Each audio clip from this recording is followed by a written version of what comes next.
Good afternoon, I'm Christy Kramers, and I'm here to present on the series Improving the System, specifically focusing on student indebtedness at the University of Minnesota. My problem statement is the following. Students at the University of Minnesota are graduating with increasing amounts of student loans, in addition to other forms of debt. And here is a chart that shows within the last decade the increase in healthcare costs, cost of living, and student loans. And you can see student loans have far outpaced these other areas of healthcare and cost of living.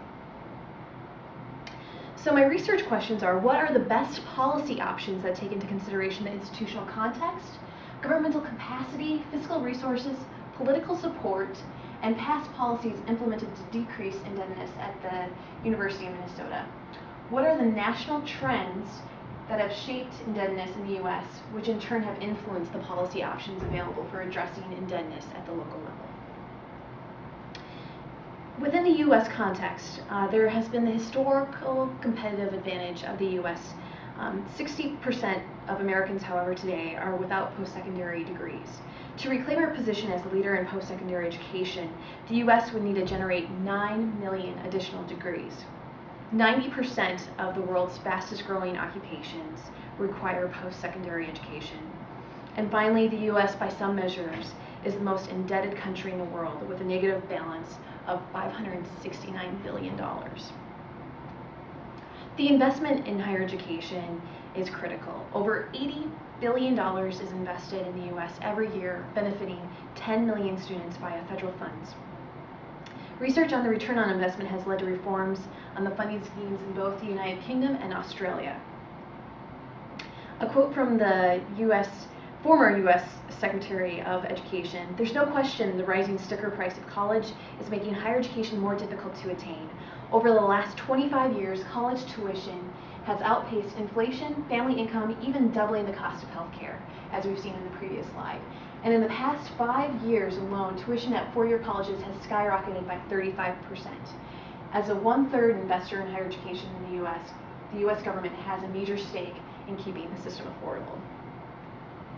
And here's a cross-country comparison from John Stone in 2007. And you can see here I've listed Australia, Canada, England, Scotland, South Africa, and the United States. And the reason why I selected these other countries is because they use an income contingent model for basing their financial system. So in essence, students repay their tuition and fees after they graduate based on a percentage of their income.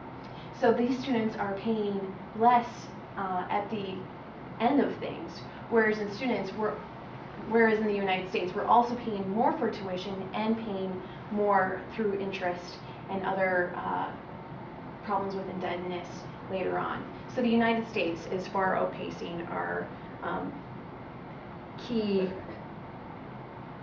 comparisons. Student loan indebtedness, facts and figures.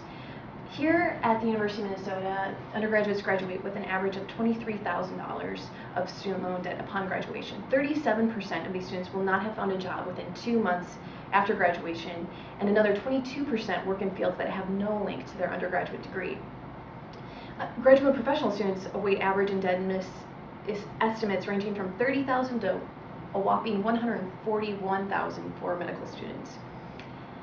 Minnesota is comparatively a high debt state, which I'll talk a little bit about later, and federal student loans increased from 86%, whereas private sector loans swelled by 1,042% from 1996 to 2006. So not only are students taking out more federal and state loans, which have lower interest rates, but they're also taking out private sector loans, which have differential interest rates that can fluctuate. And according to a Boynton survey by the Health Services Unit at the University of Minnesota, indebted students struggle with depression, binge drinking, smoking, and lower GPAs. The life cycle model by Mogliagini and Bromberg, and later continued on by Friedman in 1957, states that students are more likely to borrow based on future earning potential. Baum 2005 calls this a gamble because academics may be interrupted by life events, or students may struggle academically and drop out. So here are some of the types of debt, the academic consequences, and the personal impact that it can have on students. The types of debt are the federal and state loans, private loans, credit card debt, car loans, mortgages, home equity lines of credit. Moving from these types of debt, there's academic consequences that have been established by the Boynton survey. There's a decline in academic performance that's associated with high degree of indebtedness and slower degree completion. And next, moving on to the personal impact, mental health issues, limited options when planning for the future, employability, salary requirements because students have taken out so much debt that they need to have a certain salary to pay it back and may not go into professions such as public service and education, and then also planning for retirement. Here are the average monthly debt payments, and this further emphasizes the need for financial literacy and a holistic approach, which I think is the significance of this study, emphasizing the need in our nation and within our state for further programs and services dedicated towards financial literacy and looking at this problem in a holistic manner. So here we have undergraduate debt, total education debt for those who go on for their professional or graduate degrees, non-education debt, and total non-education debt. So this non-education debt figure excludes housing, whereas the total non-education debt also includes housing figures. So we're looking at $1,400 of debt payments per month, which is an extraordinary figure. And according to the National Student Loan Survey, many students, over half in 2003, wish that they borrowed much less or a little less. And an additional 34% agreed that student loans caused me more financial hardship than I anticipated. Minnesota state comparisons. Minnesota currently ranks the 5th highest in the nation for average student debt and 3rd in the nation for the proportion of students with debt. In fact, the states in the Midwest have the highest level of debt. According to Minnesota measures, students in Minnesota take out more debt and do so in larger numbers even than our peer states, which include Iowa, Illinois, Indiana, Ohio, Pennsylvania, Michigan, and Wisconsin. And here are some of my proposed alternatives with the stakeholders, including students, families, policymakers, lending institutions, higher education personnel, politicians, and taxpayers. First, starting at the university level, integrating financial planning into the curriculum, creating a financial management services office that is separate from financial aid, although collaborates with financial aid and career services, offering other online educational tools. Freezing tuition increases, either by a percentage or completely. Increasing data collection on the issue and increasing the ability to advocate for students. Moving on to the state level, operationalizing affordability outcomes for Minnesota measures, increasing state contributions to the U of M to align with peer states within 3 years, and creating advocacy programs on availability of existing funds, coordinating with the K through 12 system. Financial literacy has to start from the very beginning of a child's education and work its way through higher ed.